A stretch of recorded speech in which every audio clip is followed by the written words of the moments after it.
Good morning बच्चों, एक बार फिर से आपका स्वागत है ऑनलाइन क्लासेस में।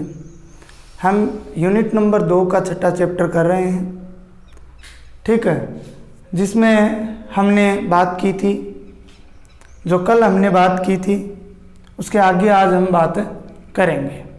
जल अवशोषण की निष्क्रिय सक्रिय अवशोषण विधियों की हमने बात कर ली। अब बात करेंगे कि जल अवशोषण के जो मार्ग होते हैं वो किस प्रकार से होते हैं।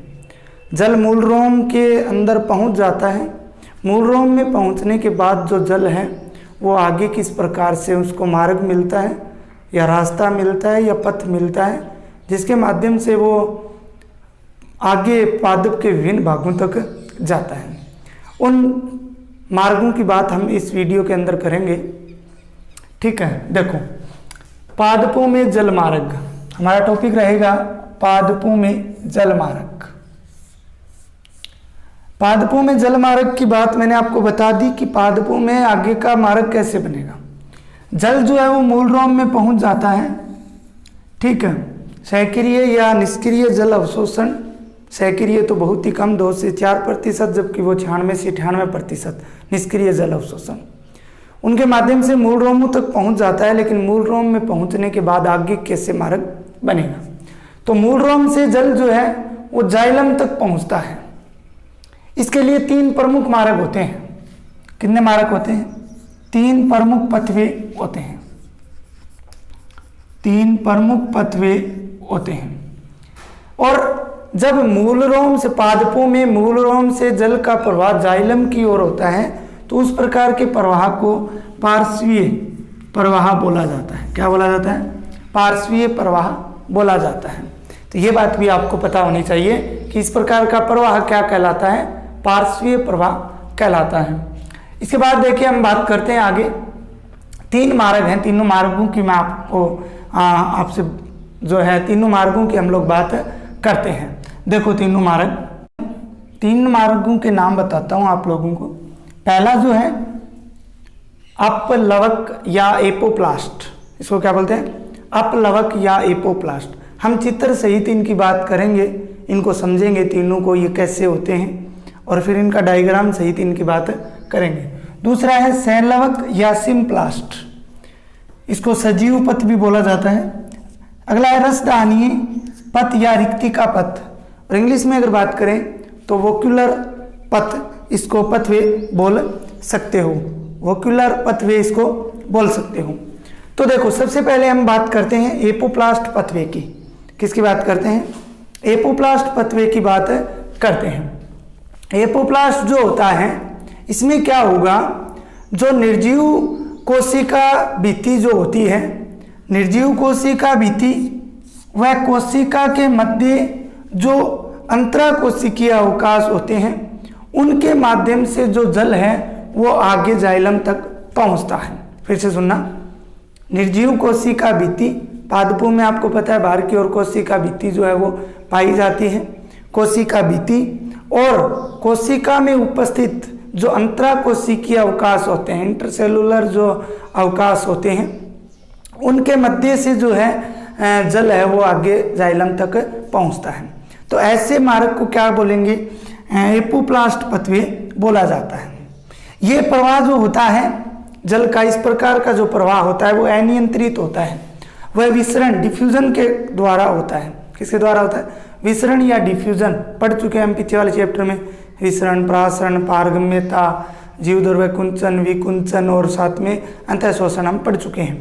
तो निर्जीव कोशिका भित्ति व कोशिका के मध्य उपस्थित अंतर कोशिकीय अवकाशों से होने वाले जल के प्रवाह को क्या बोला जाता है? एपोप्लास्ट पथवे बोला जाता है, ठीक है। दूसरी बात एक आपको बता देता हूँ, डायग्राम में बता देता हूँ।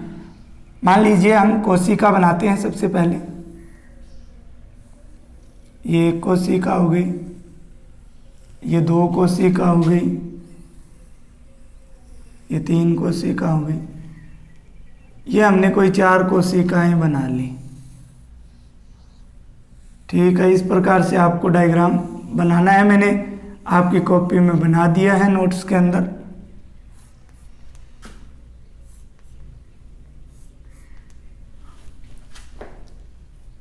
ठीक है, इस प्रकार से आपको जो है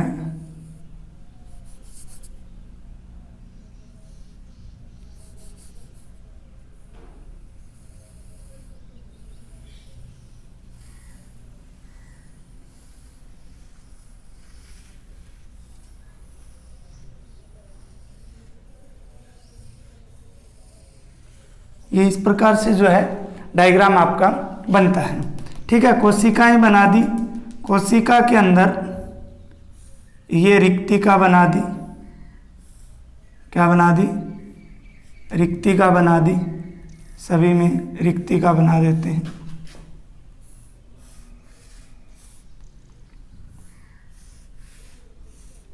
ठीक है, ये कोशिका 4 कोई कोशिकाएं हो चुकी हैं, इनके अंदर कितने भी बना सकते हो आप। ये जो है कोशिका दरो उपस्थित होता है, आपको तीनों समझाने के बाद में लास्ट में एक बार इनके बारे में और बता दिया जाएगा। ये इनके अंदर साइटोप्लाज्म हो गया। साइटोप्लाज्म के बाद हम बात करेंगे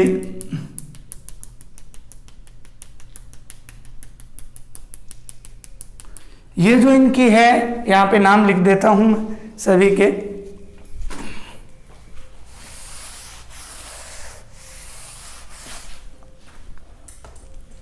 ये जो है आपकी कोशिका भित्ति, कोशिका भित्ति,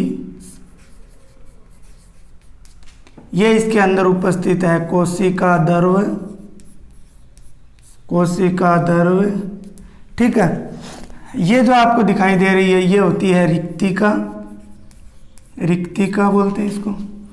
ये आपको जो दिखाई दे रही है इसको बोलते हैं टोनोप्लास्ट। ये यहाँ पे आपको जो दिखाई दे रहे हैं इनको बोलते हैं प्लाज्मोडेस्मट, जीवद्रव्य तंतुक बोल सकते हो, जीवद्रव्य तंतुक। ठीक है, ये इस प्रकार से डायग्राम होता है। तो सबसे पहले एपोप्लास्ट की हम लोग बात कर रहे थे।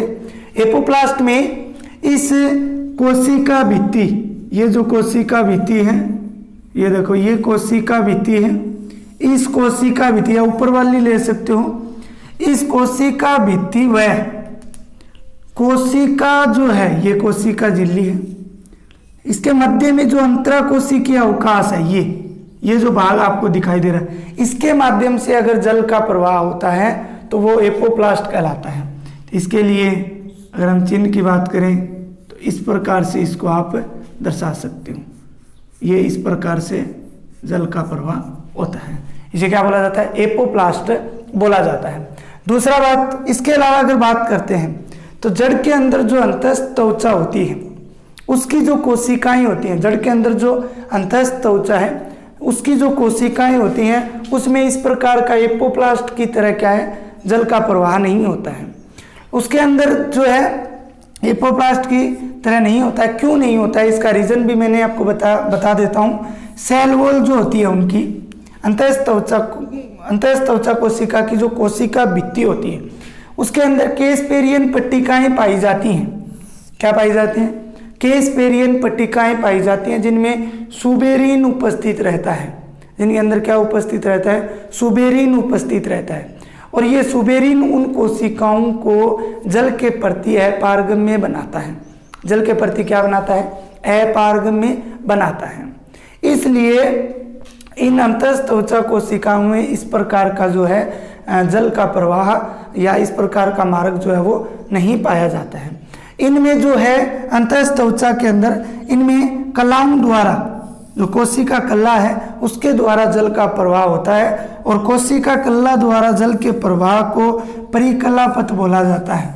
क्या बोला जाता है, परिकला पथ बोला जाता है। तो ये आप एक अलग से याद रखना आपको। परिकला पथ किसे बोलेंगे कि जो जड़ के अंदर अंतःत्वचा कोशिका होती हैं उनमें जो है एपोप्लास्ट की तरह जो जल का प्रवाह वो नहीं हो पाता है, उसके लिए कलाओं द्वारा जो है प्रवाह होता है, उसको परिकला प्रवाह बोला जाता है। ठीक है, इसके बाद दूसरा है संवलक पथ।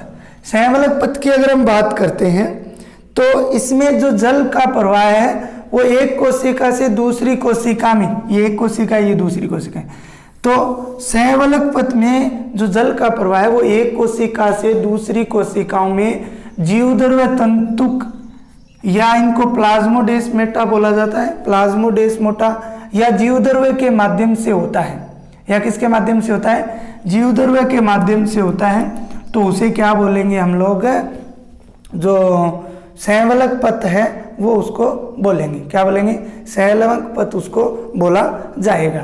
तो देखिए संवलक, इसके अंदर ये जो क्रिया है ये प्रासरण के द्वारा होती है, किसके द्वारा होती है, प्रासरण के द्वारा होती है, और इसमें भी ऊर्जा की आवश्यकता है वो होती है। साथ में इसे सजीव पथ भी कहा जाता है, क्या कहा जाता है, सजीव पथ भी इसको कहा जाता है, और ये प्रतिरोध, अधिकतम प्रतिरोध वाला मार्ग होता है, क्या होता है, अधिकतम प्रतिरोध वाला मार्ग होता है। ये जो आपको दिखाई दे रहा है जीवद्रव्य के माध्यम से, इस प्रकार से जल का प्रवाह अगर होता है जीवद्रव्य तंतु को या जीवद्रव्य के माध्यम से होता है तो उसे क्या बोला जाता है, संवलक पथ या सजीव पथ बोला जाता है। इसके लिए ऊर्जा की आवश्यकता होती है, प्रासरण क्रिया द्वारा ये होता है, अधिकतम प्रतिरोध वाला मार्ग ये बनाता है। तीसरा है रसदानीय पथ। रसदानीय पथ की अगर हम बात करते हैं तो इसमें जो जीवद्रव्य कल्ला होती है, जीवद्रव्य कल्ला से होते हुए टोनोप्लास्ट से होते हुए रसदानी के माध्यम से जल का प्रवाह होता है। यह जो जीवद्रव्य कल्ला है इसके माध्यम से इस प्रकार डॉट डॉट से दर्शा देता हूँ, ठीक है, टोनोप्लास्ट, ठीक है। इस प्रकार से जो जल का प्रवाह होता है उसे क्या बोला जाता है, रसदानीय पथ बोला जाता है। यह भी प्रासरण के द्वारा ही होती है क्रिया, और इसमें भी ऊर्जा की आवश्यकता जो है वो होती है। एक बार फिर से देख लो आप कि ये तीनों किस प्रकार से होते हैं, क्योंकि ये बहुत ही इंपॉर्टेंट टॉपिक है मार्ग वाला। तो इसमें आप एक बार फिर से देखो, पहला मैंने आपको बताया था, कौन सा बताया था, अपलवक। अपलवक में सीधी सी बात है, ये जो है ये बाहर वाली, सबसे बाहर वाली कोशिका भित्ति है, और ये कोशिका झिल्ली है, ये इसका अंदर का है, पूरी कोशिका है। तो कोशिका भित्ति और कोशिका के मध्य जो ये खाली स्थान आपको दिखाई दे रहा है इसे अंतर कोशिकीय अवकाश बोला जाता है, और इस अंतर कोशिकीय अवकाश के अंदर से होने वाले जल के प्रवाह को क्या बोला जाता है, अपलवक मार्ग बोला जाता है। तो अगर हम बात करें इस प्रकार का चिन्ह, आप जो है देखो इस प्रकार का चिन्ह बन रहा है बार बार आगे से आगे, ये यहाँ से ये देखिए इस प्रकार से जल का प्रवाह होगा। इस प्रकार के चिन्ह के लिए एपोप्लास्ट, एपोप्लास्ट पथवे, ठीक है। दूसरा बता देता हूँ आपको, दूसरा जो है संवलक पथ, इसमें जीवद्रव्य तंतुक या जीवद्रव्य या प्लाज्मोडेस्माटा के द्वारा प्रासरण विधि द्वारा होता है। इस प्रकार से ये अधिकतम प्रतिरोध वाला होता है। ये जो चिन्ह जो है ये किसके लिए है, सिम्प्लास्ट के लिए है, सिम्प्लास्ट पथवे। इसके बाद में थर्ड बात करते हैं रसदानीय पथ। रसदानीय पथ में ये देखिए जो जीवद्रव्य क्या है, जीवद्रव्य कल्ला है, उसके बाद में टोनोप्लास्ट व रसदानी से जल आगे जो है प्रवाह करता है। तो इसके लिए मैंने इस प्रकार से डॉट डॉट जो है वो दर्शाया है, तीर का चिन्ह। इसको वोक्यूलर, वोक्यूलर पथवे बोला जाता है, वोक्यूलर पथवे बोला जाता है, ठीक है। ये भी, इसमें भी ऊर्जा की आवश्यकता होती है, ये भी प्रासरण की क्रिया द्वारा संपन्न होता है। तो इस प्रकार से हमने पादपों में जल मार्ग के, जब मूल रोम में जल पहुंच जाता है उसके बाद वो जाइलम तक कैसे पहुंचता है, इन तीन पथ की हमने बात की। जबकि अंतस्थ जो कोशिका है उसके अंदर हमने पारकला पथ की बात की, जो किसके माध्यम से होता है, कलाओं के माध्यम से होता है। तो ये डायग्राम आपको अपनी कॉपी में बनाना है, जो मैंने बना दिया है, आपको नोट्स के अंदर मिल जाएगा। जिस किसी को भी अगर नोट्स प्राप्त नहीं हो रहे हैं तो वो मुझसे संपर्क करके नोट्स जो है वो ले सकता है।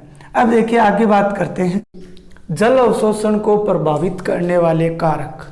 ये जल अवशोषण का लास्ट टॉपिक है, क्योंकि हमारा जो चैप्टर था उसका नाम था पादपों में जल अवशोषण व रसारोहण, ठीक है। ये उसका जल अवशोषण का अंतिम टॉपिक है। उसके बाद में हमारा रसारोहण है जो हम कल से शुरू करेंगे। तो जल अवशोषण को प्रभावित करने वाले कारक, कि जल अवशोषण को कौन कौन से कारक जो है वो प्रभावित करते हैं। तो हम सक्रिय जल अवशोषण की तो बात नहीं करेंगे, क्योंकि वो तो मात्र बहुत ही अलग मात्रा में 2 से 4% होता है।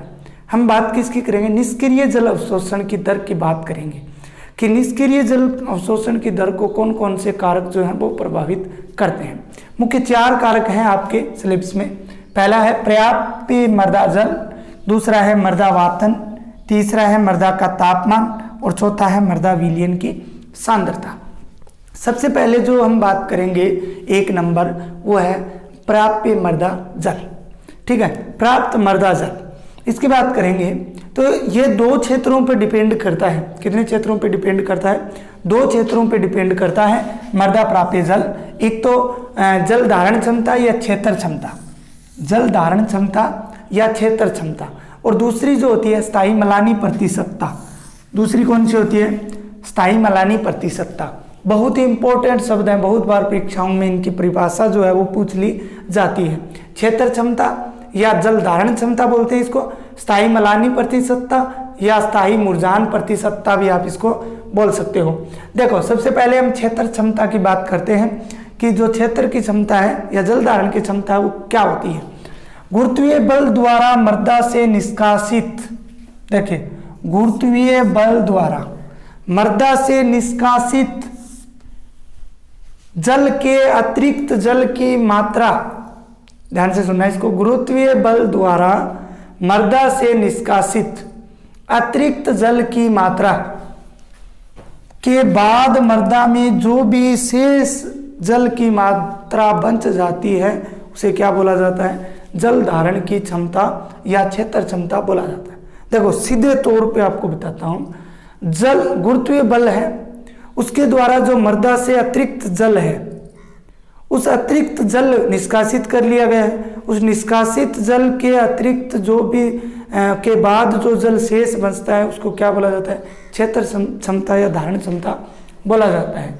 दूसरा जो है स्थायी मलानी प्रतिशतता, तो मृदा के वह प्रतिशतता जो उसमें उगे हुए पौधे की पत्तियों में प्रथम बार जो है मुरझान, स्थायी मुरझान या मलानी जो है वो प्रदर्शित करे, तो इस स्थिति को क्या बोलते हैं? स्थायी मलानी प्रतिशतता बोलते हैं। मलानी का यहाँ पे मतलब है मुरझाना। क्या मतलब है? मुरझाना। ठीक है, तो जो भी मिट्टी के अंदर, मिट्टी की ये वह प्रतिशतता होती है, मिट्टी के अंदर जो भी पौधे उगे हुए हैं, ठीक है, उस पौधे की पत्तियां जब प्रथम बार मुरझाती हैं, कौन सी बार? प्रथम बार मुरझाती हैं, उस स्थिति को क्या बोला जाता है?